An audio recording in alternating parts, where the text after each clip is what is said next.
Tangkap, tangkap, tangkap dakwa Azam Baki. Kawan-kawan, malam ini bukan cerita daripada Brickfield, tapi berita daripada Brickfield. Saya difahamkan ada 3 orang anak muda telah ditangkap, ditahan. Sekarang ini sedang diriman atau ditahan di rumah Pasung di Dangwangi.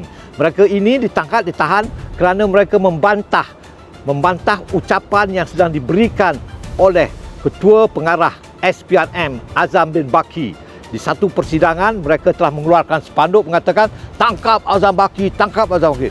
Polis telah menangkap mereka dan mereka dimasuk lokap. Hari ini dibawa ke mahkamah dan direman selama 3 hari. Jadi kerana itu kami sedang mengadakan kempen untuk menangkap dan mendakwa Azam Baki. Saya sendiri akan pergi ke Pulau Pinang hari Sabtu ini. Pada 11 hari bulan, hari Sabtu 6 petang, saya akan menghasut orang-orang di Pulau Pinang, orang-orang di Tanjung jam 6 petang. Di mana? Di Digital Library Pulau Pinang. Kemudian pada 17 hari bulan pula, kempen yang sama diadakan di Kota Baru. Jadi saya jemput kawan-kawan semua datang turun-turun kerana 25 Abril 4 ini semuanya akan berhimpun besar-besaran turun di Kuala Lumpur. Kempen kami ialah tangkap dakwa Azam Baki. Terima kasih.